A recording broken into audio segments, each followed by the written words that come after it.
In spite of the fact कि ये किला अब्दुल्ला जो है ये नॉर्थ ऑफ बलूचिस्तान में आता है, और इधर बहुत से एरियाज ऐसे हैं कि जो दे आर वेरी रिच, और माशाल्लाह बड़ी अच्छी किस्म का फल निकलता है और बहुत सा एक्सपोर्ट भी होता है, जो शायद कौम को इस बारे में इतना नॉलेज नहीं है। आई एम टॉकिंग ऑफ टैक्सेस। तो टैक्सेस तो इतने इकट्ठे नहीं होते बलूचिस्तान के, आपको डिविजिबल पूल से ही सब कुछ मिलता है। तो उसको एड्रेस करने के लिए मैं बहरहाल हम लोग as a Balochistan economic forum दोनों गवर्नमेंट्स को, फेडरल और प्रोविंशियल गवर्नमेंट को बराबर करवाते रहे। It's a very special package, कोई शक नहीं, गवर्नमेंट ने, सक्सेसिव गवर्नमेंट्स ने कभी एक पैकेज, कभी दूसरा पैकेज, कभी तीसरा पैकेज दिए, लेकिन वो कभी मटेरियलाइज नहीं हुए। राइट। आज बलूचिस्तान में पॉवर्टी वैसी है, quality of life is miserable. आप देखें अभी फ्लड जो आया था, आज तक वो लोग उसी मुसीबत में हैं, लोग घरों के बगैर हैं, खुले आसमान में बैठे हुए।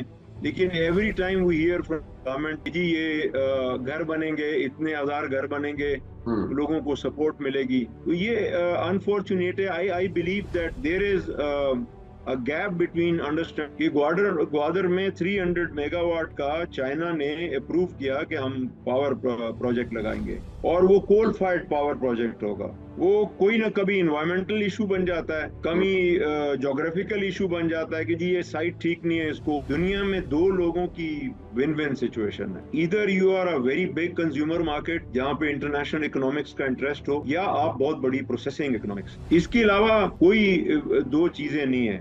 आप देखें China is a backyard of industry at the moment, it's a huge processing. Yes. उनके लिए आज भी आप जरा फिगर देखें कि आज भी अगर उनकी एनमिटी इंडिया के साथ है, लेकिन इंडिया उनके लिए बहुत बड़ी कंज्यूमर मार्केट है, Exactly. And And simultaneously India yeah. Is also looking towards China की उनकी बड़ी consumer market. Watch Federal Post. Bold and independent.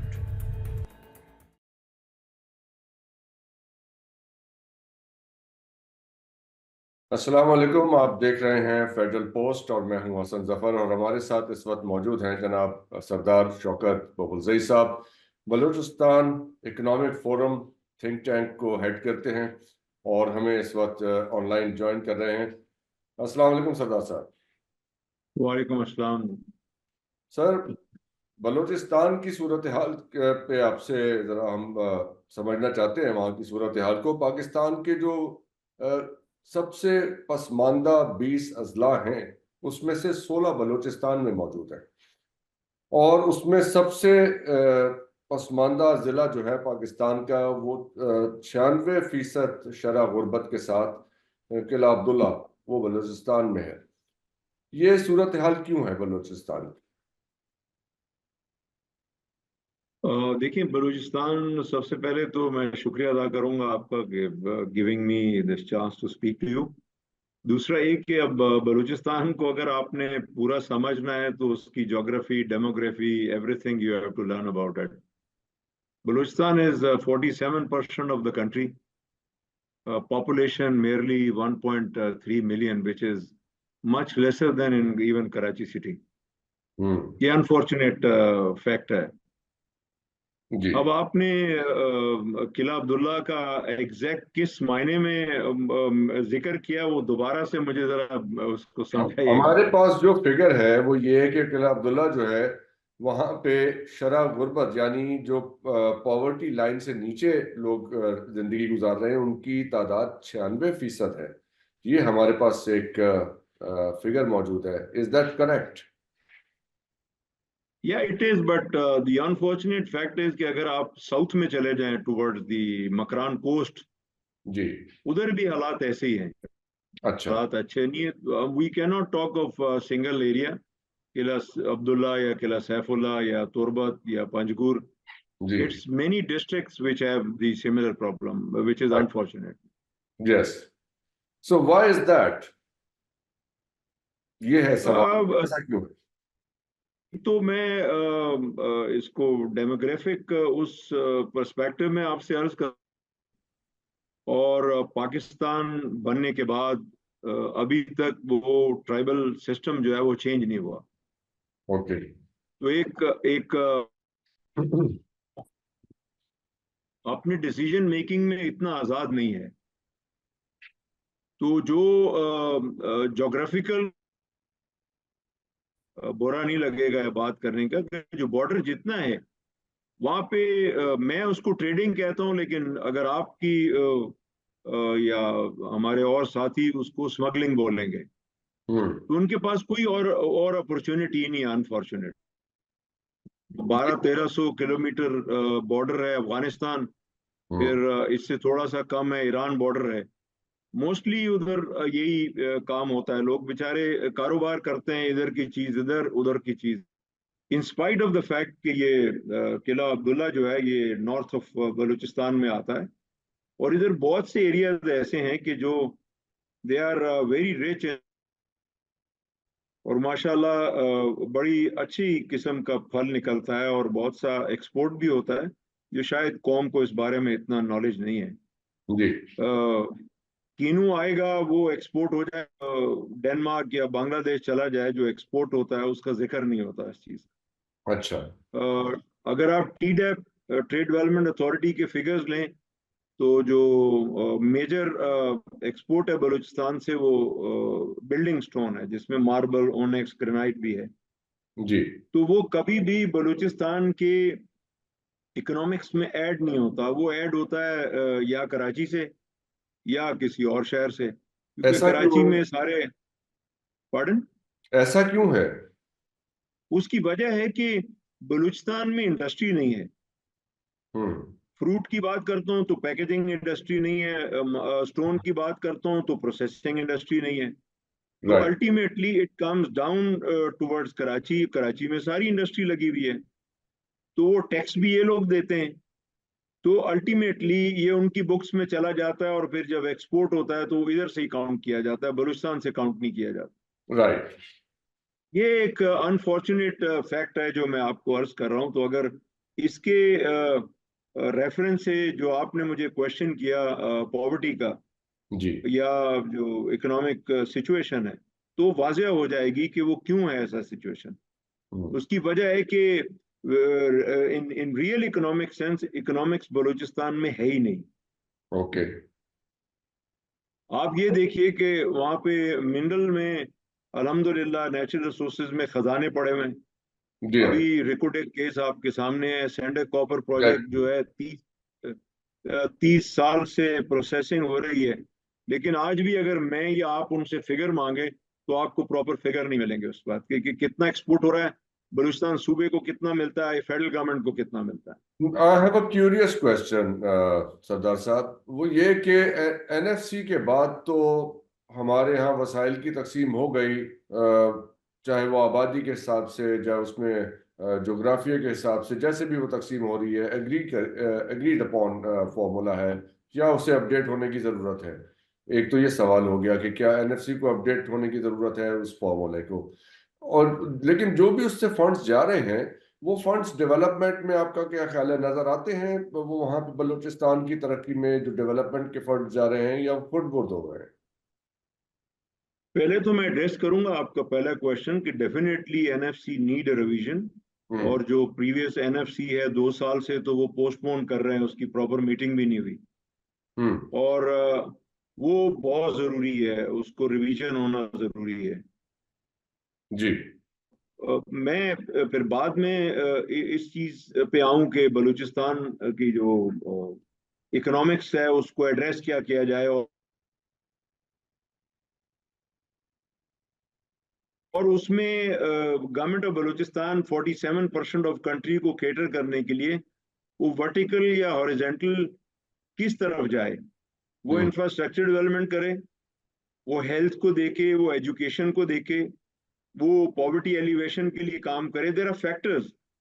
So unfortunately जो provincial government budget, I am talking of taxes, तो taxes तो इतने इकट्ठे नहीं होते बलूचिस्तान के, आपको डिविजिबल पूल से ही सब कुछ मिलता है। तो उसको एड्रेस करने के लिए मैं बहरहाल हम लोग as a Balochistan economic forum दोनों गवर्नमेंट्स को, फेडरल और प्रोविंशियल गवर्नमेंट को बराबर करवाते रहे। Is a very special package, कोई शक नहीं। गवर्नमेंट ने, सक्सेसिव गवर्नमेंट्स ने कभी एक पैकेज, कभी दूसरा पैकेज, कभी तीसरा पैकेज दिए, लेकिन वो कभी मटेरियलाइज नहीं हुए। राइट। आज बलूचिस्तान में पॉवर्टी वैसी है quality of life is miserable. आप देखें अभी फ्लड जो आया था, आज तक वो लोग उसी मुसीबत में हैं, लोग घरों के बगैर हैं, खुले आसमान में बैठे हुए हैं। लेकिन every time we hear from government कि जी ये घर बनेंगे, इतने हजार घर बनेंगे, लोगों को सपोर्ट मिलेगी। तो ये अनफॉर्चुनेट है। I believe that there is a gap between understanding elite of the Pakistan and political elite of the Balochistan. अच्छा, तो ये अब आपने एलीट का अच्छा तस्करा किया। तो इसमें आप इसमें ये बात भी दबी हुई है कि जो फंड्स डेवलपमेंट के लिए जा रहे हैं, जितने भी हैं बलूचिस्तान के हिस्से के एनएफसी के तहत, वो सही तरीके से इस्तेमाल नहीं हुए। यानी जो बुनियादी सहूलतें हैं, आपकी सेहत, तालीम और सड़कों की तामीर और मुरम्मत, और ये रिहेबिलिटेशन का एक जो बड़ा आपने इम्पोर्टेंट कहा कि लोग खुले आसमान तले बैठे हुए हैं, तो ये पैसे कहाँ खर्च हुए? एलीट खुद कर रही है वफाक में और ये सूबे में, दोनों की मिलके। एक तो डॉक्टर साहब आप खुद जानते हैं, मुझे ये रिमाइंडर की जरूरत नहीं है कि हमारी जो गवर्नमेंट्स है ना, they are very rich governments. जी। आप हमारे पार्लियामेंट मेंबर्स, हमारे गवर्नमेंटल ऑर्गेनाइजेशंस के जो हेड्स हैं, उनके पास गाड़ियां देखें जरा, ये किस उनका लेवल की लाइफस्टाइल। गाड़ियां। Yes yes. So these are filthy rich governments. So once they are filthy rich, so they are not answerable to anybody. Yes. मैं समझता हूँ क्रूड लैंग्वेज में उनको अल्लाह का खौफ भी नहीं है। तुमसे कोई जब क्वेश्चन नहीं करता, तो आज अगर फंड्स इमरजेंसी के लिए मिले हैं और कल आपके पास फंड्स खत्म हो गए, तो they don't mind diverting it to another subject. जी। And this is exactly have been happening in province of Balochistan. Nice. आप देखें कि एक हफ्ते से बलूचिस्तान यूनिवर्सिटी के प्रोफेसर्स जो हैं, they are on the road कि उनको सैलरीज नहीं मिली। जी, ये So you can सिलसिला तो बहुत understand the पहले से चल situation. रहा है। ये तो पिछले साल भी हुआ था ऐसा वहां या बलूचिस्तान तो मैं एक यूनिवर्सिटी में। मिसाल दे रहा हूं कि आप you can well understand the situation there. Exactly. देखिए, आपने दुरुस्त फरमाया। ये बिल्कुल एक अजीब सी, बल्कि क्या कहें कि मज़ाक़ा खेज बात लगती है कि अगर इस्लामाबाद में बलूचिस्तान के जितने लीडर्स आते हैं, उनका लाइफस्टाइल देखें और फिर वो वहाँ की गुर्बत की बात करते हैं, तो वो बिल्कुल उनकी बात समझ में, वो कन्विंसिंग बात इसलिए नहीं लगती कि भाई आप अपना तो देखें, ये लाइफस्टाइल, यहाँ पे अरबों रुपए की प्रॉपर्टी है, अरबों रुपए की गाड़ियां, और आप आके कह रहे हैं कि जी हम बहुत बुरे हाल में। Well, that is one. जरा अपने फोरम के बारे में बताइए मुझे कि आपके फोरम का कंट्रीब्यूशन इसमें क्या है, यानी किस तरह से कंट्रीब्यूट करते हैं, इनपुट देते हैं as a think tank to the provincial government and to the federal government. Dr. Saab, Alhamdulillah, we do so many things. I can namely tell you some of the projects जो हमारी international conferences, कोई doubt नहीं है, बहुत सी successive political governments ने, chief ministers ने हमारा बड़ा साथ दिया, हमारे साथ दुनिया में घूमे, हमने कॉन्फ्रेंसेस की, हमने हबको है, आपके सामने उच्च पावर प्रोजेक्ट है, आपके सामने कोस्टल पावर प्रोजेक्ट है, इवन सेंडक जो है ये डोल ड्रम्स में था। तो वो we do interact with the international community, we do interact with the leading economic managers of the world, जिनको हम कन्विंस करते हैं कि आप आए बलूचिस्तान में इन्वेस्टमेंट करें, या इकोनॉमिक डेवलपमेंट के लिए जो भी डेवलपमेंट पार्टनर्स हैं उनको, जैसे हम वर्ल्ड बैंक से भी परसू करते हैं, हम IFC से भी करते हैं, IMF के भी पीछे जाते हैं, एशियन डेवलपमेंट बैंक के पीछे भी जाते हैं। लेकिन ये हमारा जाने की हद तक है। Right. Think tank could not be empowered कि हम उनको कन्विंस करें कि नहीं, you have to do it. अब उसमें एक बहुत बड़ी प्रॉब्लम है, कॉन्स्टिट्यूशनल इशू है। कॉन्स्टिट्यूशनल इशू है, दो इशू हैं। एक तो कोई भी कंट्री, बहुत से कंट्री, मैं मिसाल देता हूँ जापान की, कि उन्होंने पसनी फिश हार्बर के लिए अबाउट $100 मिलियन दिए उनकी बनाने के लिए, फिर उसकी ड्रेजिंग के लिए भी। राइट। अब जब दोबारा उनको रिक्वेस्ट की गई तो बताया गया कि जी हम प्रोविंस को ये पैसे नहीं दे सकते, देते हैं, it's the federal governments privilege कि वो आपको दें, KPK को दें, सिंध को दें या पंजाब को दें। ओके। ये तो एक इशू है। दूसरा इशू है कि जब फॉरेन इन्वेस्टर आता है और वो यहाँ इन्वेस्टमेंट करता है, बाहर से फॉरेन करेंसी लाता है, बाहर से मशीनरी लाता है, तो अल्टीमेटली उसको सॉवरेन गारंटी की जरूरत होती है। True. That's a huge task. वो प्रोविंशियल गवर्नमेंट के बस में भी नहीं होता कि हम करें। तो ये दो चीजें। पढ़ें। सॉवरेन गारंटी जो है वो प्रोविंशियल गवर्नमेंट का सब्जेक्ट नहीं है, ये नहीं है, वो फेडरल। तो फेडरल गवर्नमेंट देती है। एग्जैक्टली, जी जी। तो उसमें आपको फेडरल गवर्नमेंट से ताउन नहीं मिलता ऐसी सूरत हाल में, अगर फेडरल गवर्नमेंट अपना देखें, वो फॉरेन डायरेक्ट अपने आप इन्वेस्टमेंट को, आती है। यस, वो अपने आप को ज्यादा एक्सपर्ट समझते हैं। हम्म। और वो प्लानिंग डेवलपमेंट है, मिनिस्ट्री या इंडस्ट्रीज है या कॉमर्स है, ये दे आप मेक इशारा कर डिसीजन। रहे हैं, सरदार साहब, आप इशारा कर रहे हैं फेडरल गवर्नमेंट में जो हमारे सेक्रेटरीज बैठे हुए हैं, ब्यूरोक्रेट बैठे हुए हैं, रेड टेपिज्म इसके अंदर रुकावट है फॉरेन डायरेक्ट इन्वेस्टमेंट में। ये बात करके हम आ जाएंगे जरा सी पैक के ऊपर। Yes yes, I fully agree with you. कोई कोई शक नहीं है इसके अंदर। एक काम जिसको एक दिन में होना चाहिए उसको एक साल भी लग जाता है। अभी ग्वादर क्या, ये ग्वादर ग्वादर में 300 मेगावाट का चाइना ने अप्रूव किया कि हम पावर प्रोजेक्ट लगाएंगे, और वो कोल फायर्ड पावर प्रोजेक्ट होगा। ओके। आज वो कोई ना कभी इन्वायरमेंटल इशू बन जाता है, कभी जोग्राफिकल इशू बन जाता है कि जी ये साइट ठीक नहीं है, इसको वो तो हम क्लोज उनका नहीं हुआ। समझते हैं, उसके अंदर भी वेस्टेड इंटरेस्ट होते हैं सरदार साहब के। वो कोई और चाहता है कि हमारी जमीन के करीब लग जाए ऐसा कोई प्रोजेक्ट, तो वो एग्री नहीं कर पाते ताकि उनकी जमीन की वैल्यू बढ़ जाए, अप्रिशिएट हो जाए। तो ये चीजें भाई तो इसमें फिर जो मैंने पहले अर्ज किया, फिर पॉलिटिकल एलिट का भी रोल बड़ा इंपॉर्टेंट होता है। They play important vital role. Definitely. So it's a जी जी। Whole nexus. तो ये 1.4 ट्रिलियन डॉलर का BRI मंसूबा जो है, वो जो चाइना का इतना बड़ा है, तो वो उसमें जो पाकिस्तान का हिस्सा है सी पैक का, वो अभी तक कोई हमारे पास जो फिगर आई थी, जो कल ही मैंने एक प्रोग्राम में मैंने वो कोट किया था कि कोई गवादर जो है अभी कोई 35% ऑपरेशनल हुआ है, और बाकी मंसूबे जो है उनके अंदर एनर्जी के मंसूबे थे, रोड इंफ्रास्ट्रक्चर डेवलपमेंट के मंसूबे थे। तो बलूचिस्तान के अंदर वो मंसूबे अभी तक कितने वो डेवलप हुए हैं? गवादर क्योंकि उसका एक मेन पॉइंट है उस मंसूबे का। देखें, ग्वादर पोर्ट तो कंप्लीट है। अब उसकी ट्रैफिक की बात करें, वो आई एम नॉट श्योर के आपको मेरी आवाज आ रही है डॉक्टर साहब? जी जी, आ रही है, आपकी आवाज आ रही है। थोड़ा ट्रैफिक सा फ्लो। उसमें थोड़ा सा डिले आ रहा है आवाज में, लेकिन आई कैन हियर जी यू। जी। सो ट्रैफिक जो है वो ग्वादर पोर्ट पे उसी वक्त होगी जब और इंफ्रास्ट्रक्चर जो है वो अप कंट्री से लिंक होगा। देखिए, हमारे बलूचिस्तान की क्या, पूरे पाकिस्तान के इकोनॉमिक सेक्टर की ये यानी फील थी कि this will becoming connectivity with central Asia, Afghanistan and Iran even. आप देखें कि हम लोग it's about 80 to 90 kilometre Gwadar से चाबहार पोर्ट जो है। जी एग्जैक्टली। अभी हफ्ते की बात है कि ईरान ने पाकिस्तान को बोला था कि आप हमारे साथ पाइपलाइन लगा रहे हैं तो आप पाइपलाइन लगाएं, otherwise I don't know how many billion dollars you have to pay the penalty. लगाते हैं क्योंकि वो पाइपलाइन बॉर्डर तक ले आए। जी। This is original, it was IPI, Iran Pakistan India pipeline, then it was converted into Iran Pakistan gas.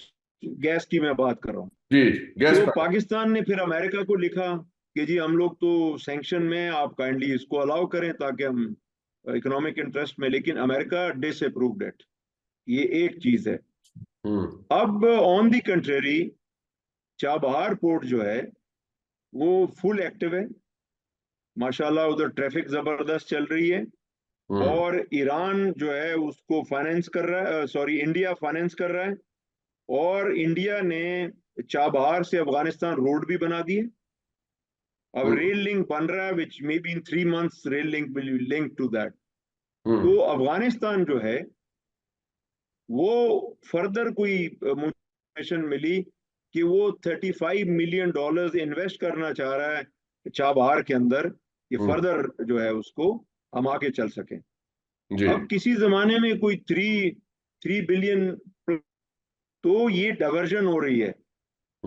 अब अगर चाबहार बन जाता है तो ग्वादर तो इंशाल्लाह कभी तो बनेगा, लेकिन उसके ऑपरेशनल होने में इट माइट रिक्वायर रीस्टार्टिंग। क्योंकि देखिए सरदार साहब, जो हमें तो ये बताया गया था कि जब ये सी पैक आएगा तो उससे मेन फायदा जो है बलूचिस्तान को होगा। हमें तो होता हुआ नजर नहीं आया, इसलिए कि वो यहाँ मेट्रो बन गई लाहौर में, इस्लामाबाद में कुछ और बन गया, कहीं और कुछ और बन गया। तो ये तो फिर ये यहाँ भी सारा लग गया असल में। जहाँ जिसकी तरक्की का हम सोच रहे थे वो पैसे तो वहां गए नहीं, वहां तो कुछ भी नहीं हुआ। एब्जेक्ट पॉवर्टी है वहां पे, आप देखिए। तो फिर कोई गिला शक तो नहीं, दुरुस्त है ना। पॉलिटिकल और इकोनॉमिक स्ट्रेंथ नहीं है। We are nobody in Islamabad. Hmm 13, 14, 15 MNAs and 65 MPAs and Quetta and same number of बनते हुए पूरे पाकिस्तान के अंदर हमारा मुश्किल से 1-2 वो मिनिस्टर रखते हैं, और वो भी ऐसी मिनिस्ट्री देते हैं which is useless for Balochistan. तो जब आपकी पॉलिटिकल,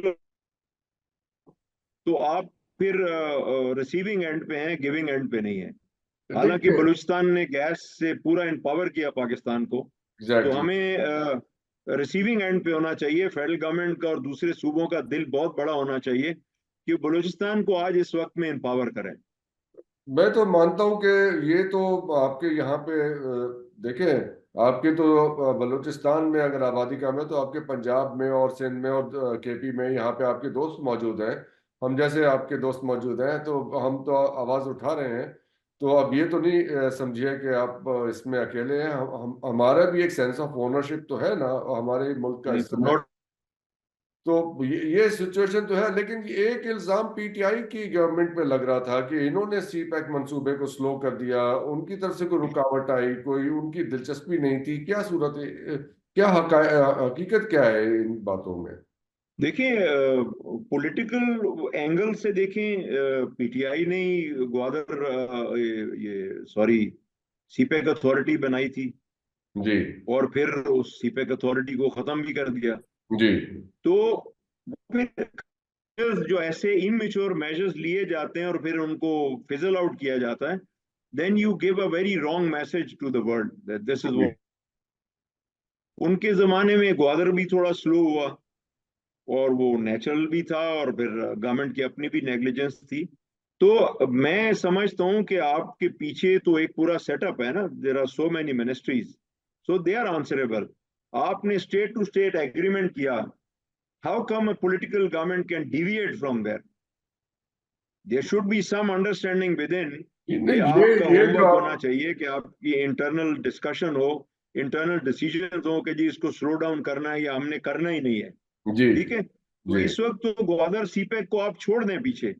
हम्म अभी तो रीजनल कनेक्टिविटी में हम लोग जो आगे हमारे साथ होने वाला है, अल्लाह ना करे कि ऐसा हो कि हम अफगानिस्तान को लूज कर रहे हैं इकोनॉमिक सेंस में। अच्छा, ईरान हमारा ब्रदरली कंट्री है, हम उसको लूज कर रहे हैं। तो वेयर वी स्टैंड तो इसके टुमारो आफ्टर बर्रकात क्या है, फैक्टर्स क्या हैं? ये जो आप खदशा जाहिर कर रहे हैं, ये ऐसा क्यों हो रहा है? इसके सबसे फैक्टर में अपने अल्लाह ना करे कि बलूचिस्तान में remain stone age, that's the simple statement. Hmm Pakistan के मोरका पूरा मुल्क जानता है, लेकिन मैं अपने सूबे की बात कर रहा हूं कि आज भी हमारे लोग स्टोन एज में हैं। वेरी तो अगर ये ऐसा अनफॉर्चुनेट। रीजनल कनेक्टिविटी में हम पीछे रह गए जी तो हम कहाँ जाएंगे? चलिए, अब इसमें तो ये जो सारी सूरत हाल आपने बताई है, उसमें तो सवाल अब बुनियादी यही उठता है कि अब इसको कैसे रिमूव किया जाए और कैसे आगे बढ़ा जाए। तो कोई आपके पास, आपकी थिंक टैंक के पास कोई इसकी स्ट्रेटेजी भी होगी, जाहिर है। You are sitting on the ground, आपसे बेहतर कौन समझ पाएगा इस सारी सूरत हाल को? देखिए, इसका जो मेन इजीएस्ट सोल्यूशन ये है कि फेडरल गवर्नमेंट को हमारे नॉट 65 MPAs और फ्यू MNAs और फ्यू सेनेटर्स, हम्म इनको लोएस्ट लेवल पे इश्यूज क्या है, मैं समझता हूँ प्रोविंशियल गवर्नमेंट को आज भी नहीं मालूम कि बेसिकली इश्यूज क्या है। नहीं तो जैसे आपने किला अब्दुल्ला का फिगर दिया, इतनी दुनिया में कोई मुल्क अपने इलाके में ऐसी गुर्बत बर्दाश्त करेगा? ये कभी भी तो नहीं हो हैरान सकता। कौन है ना, और हैरान कौन भी है, तकलीफ दे भी है सरदार साहब, तो ये तकलीफ। कौन जिम्मेदार है इसका? चलें फेडरल गवर्नमेंट नेग्लिजेंस है, क्या सूबाई गवर्नमेंट नेग्लिजेंट नहीं है इसमें? हम तो देखें ना, सेनेटर्स तो बराबर के ही है ना, चारों सूबों के सेनेट में। कभी कोई वहां पे हमने जी शोर जी। शराबा नहीं सुना इस चीज के बारे में कि जी वहाँ इस कदर तकलीफ दह सूरत हाल है, स्टोन एज है या ऐसा है।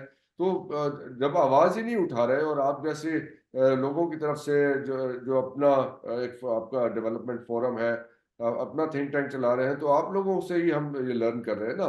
हमारे ये असेंबली में तो ये डिबेट्स नहीं हो रही हैं, वहां तो कुछ और होता है। वो तो 70-80 करोड़ रुपए का सेनेटर होता है, तो 20-25 करोड़ का एमएनए होता है। That's all we know about yes. Parliament. तो जाहिर ऐसे ही है। ऐसा ही है। तो अब इसमें आगे बढ़ने का, जरा आपने एक इंडस्ट्रियलाइजेशन की बात की थी कि जाहिर है जो आप वहाँ पे मादनियात हैं, और फिर उसका कोई प्रोसेसिंग प्लांट भी तो लगे, कोई सारा कुछ रॉ तो नहीं एक्सपोर्ट करना चाहेंगे हम। तो अगर वहाँ बलूचिस्तान की तालीम की तरक्की होनी है और इंडस्ट्रियलाइजेशन होनी है, तो बलूचिस्तान में एक फियर ये भी तो है ना कि अगर दूसरे सूबों के लोग वहाँ पे आके बसेंगे तो वो आउट नंबर ना करें। तो इज देयर अ पॉसिबिलिटी कि ऐसी कोई कॉन्स्टिट्यूशनल प्रोविजन दे दी जाए जिसमें बलूचिस्तान के जो नेटिव्स हैं उनके राइट्स प्रोटेक्ट हो जाएं, और उनका ये खौफ जो है वो दूर हो जाए कि वहाँ पे अगर दूसरे जो लेस पॉपुलेटेड या लेस डेवलप्ड एरियाज हैं, वहाँ पे अगर इंडस्ट्रियल जोन्स बनते हैं, जैसे कि इसमें सी पैक में भी इंडिकेट हुआ है कि इंडस्ट्रियल जोन्स बनने चाहिए, वो नहीं बने हैं। तो विद दीज डेवलपमेंट्स ये फियर्स हैं, तो उसकी प्रोटेक्शन के लिए तो ये किया जा सकता है। क्या कहेंगे आप? डॉक्टर साहब, industrialisation in Balochistan is a distance dream. Reason being कि यहाँ पे आप देखें कि हब में एक टाइम था कि गवर्नमेंट ने बड़ी वाइडर इंसेंटिव्स दिए थे। वहाँ पे एक टाइम में 360 फैक्ट्रीज लगी थी, और वो भी मल्टीनेशनल्स थी जिसमें बड़े बड़े नाम हैं। अच्छा।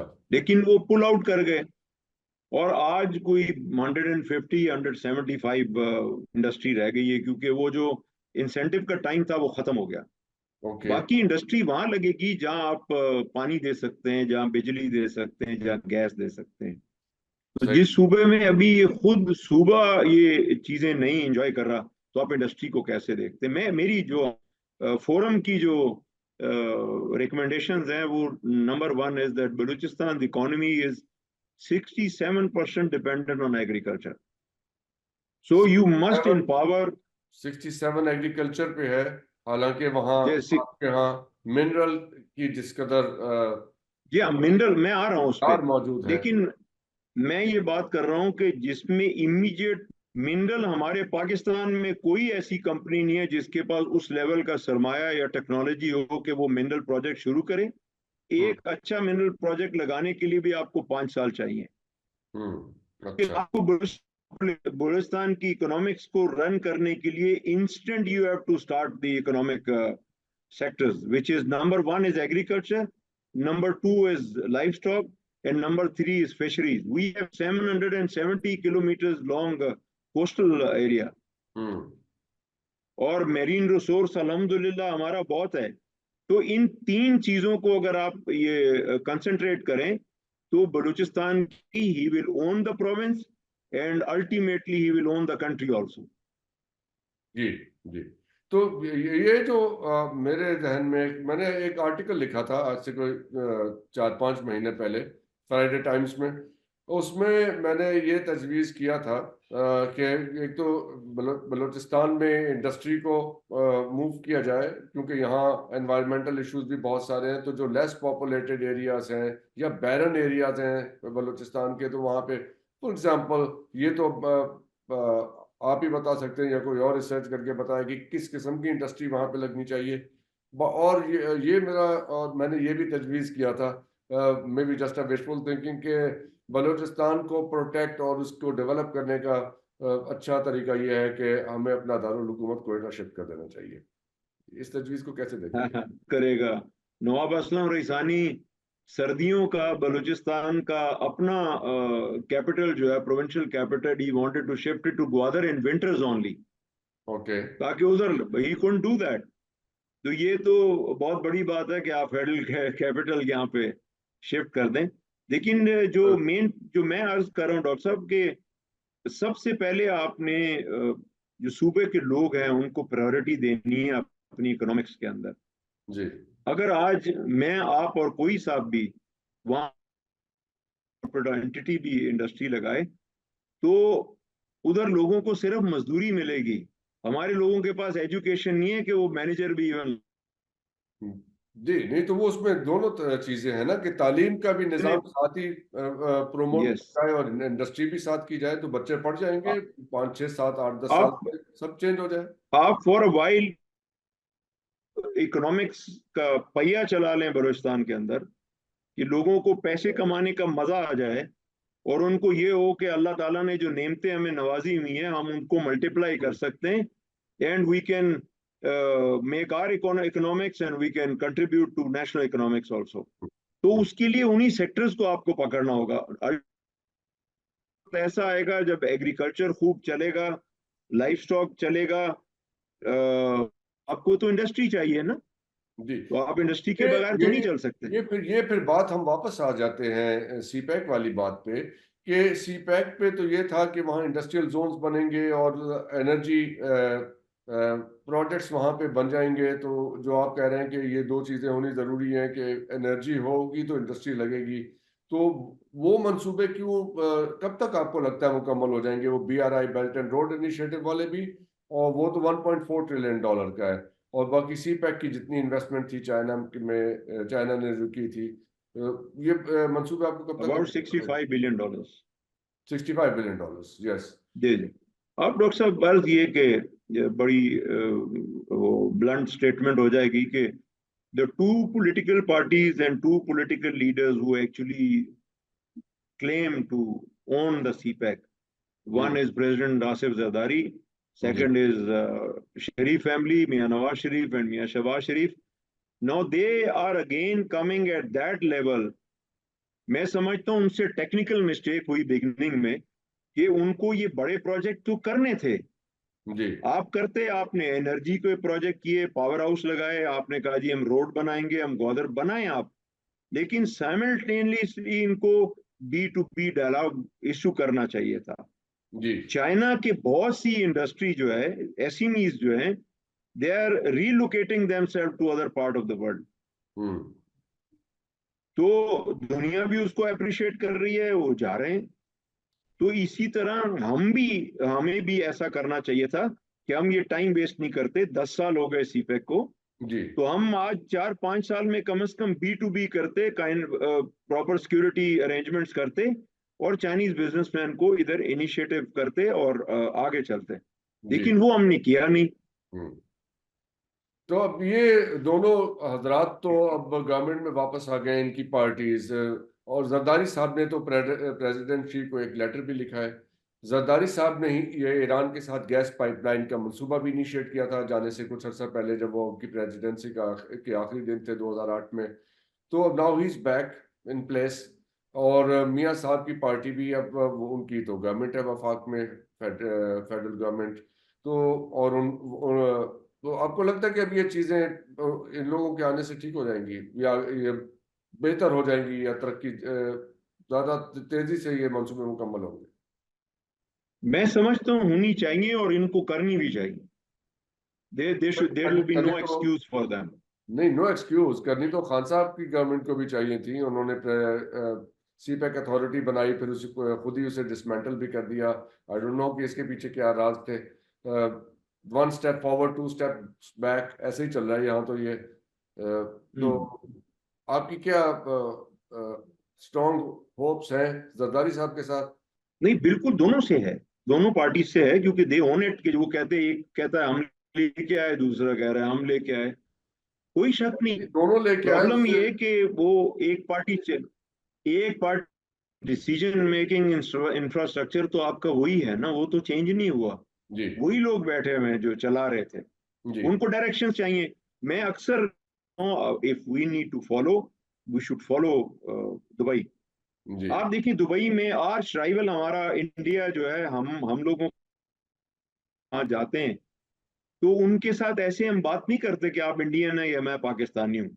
हम्म। हम एक equality for our country to make money out of that. तो ये सेंस पाकिस्तान में होनी चाहिए। हम हर दफा एक बास्केट लेके उसमें बैठ जाते हैं एंड वी इग्नोर अदर। अभी जैसे मैंने अर्ज किया, कनेक्टिविटी में हम बहुत पीछे रह जाएंगे अगर ये सिचुएशन आ रही। हम्म। जैसे सरदार साहब, हम जरा अपनी क्लोजिंग की तरफ आ रहे हैं। आखिरी सवाल आपसे मैं पूछ लेता हूँ। आईएमएफ का वक्त पाकिस्तान आ चुका है। अब ये 24th प्रोग्राम आईएमएफ का, उसमें हम एंटर होंगे। आपको लगता है कि अमेरिका खिलाफ है सी पैक के मंसूबे के, और बलूचिस्तान को पसमानदा रखना चाहता है ताकि वहाँ पे उनका होल्ड रहे, जैसे इंडिया के मामलात वहाँ से कुलभूषण जाधव वाले और अफगानिस्तान से ये सारे मामला आपको पता है ना, जो इस वक्त इंटरनेशनल सिचुएशन है, अनरेस्ट इन बलूचिस्तान और उनकी वहाँ पे प्रेजेंस, उनकी सीक्रेट सर्विसेज की। सो ये सारे मामला भी हमारी नज़र में है। तो आपको लगता है कि ये आईएमएफ भी उसमें कोई रोल प्ले कर सकता है कि ये सी पैक का मंसूबा उसके ऊपर कोई कंडीशन लगा दे, या उसे उसको उसके लिए कोई अनफेवरेबल इनकी कंडीशंस आ जाए हमारे लिए? Firstly, तो I doubt if we'll do that. If they'll do that, Pakistan should not accept that. Pakistan is a sovereign country. हमारी अपनी चॉइसेस हैं, हमारी अपनी प्रायोरिटीज हैं, हमें करना। दूसरा एक शिफ्ट हो गई है दुनिया में, दो लोगों की विन विन सिचुएशन है। इधर you are a very big consumer market जहाँ पे इंटरनेशनल इकोनॉमिक्स का इंटरेस्ट हो, या आप बहुत बड़ी प्रोसेसिंग इकोनॉमिक्स है। इसके अलावा कोई दो चीजें नहीं है। आप देखें China is a backyard of industry at the moment, it's a huge processing. Yes. उनके लिए आज भी आप जरा फिगर देखें कि आज भी अगर उनकी एनमिटी इंडिया के साथ है, लेकिन इंडिया उनके लिए बहुत बड़ी कंज्यूमर मार्केट है। Exactly. And and with simultaneously India is also looking towards China कि उनकी बड़ी कंज्यूमर मार्केट है। एग्जैक्टली। तो इन दो चीजों के अलावा हमारे पास फ्यूचर में कोई ऑप्शन नहीं है। थैंक यू वेरी मच सरदार साहब, आपके ज्वाइन करने का बहुत बहुत शुक्रिया आपका। शुक्रिया। और ख्वातीन हज़रात, आपके देखने का भी बहुत बहुत शुक्रिया। इजाज़त दीजिए। खुदा हाफिज़। पाकिस्तान जिंदाबाद।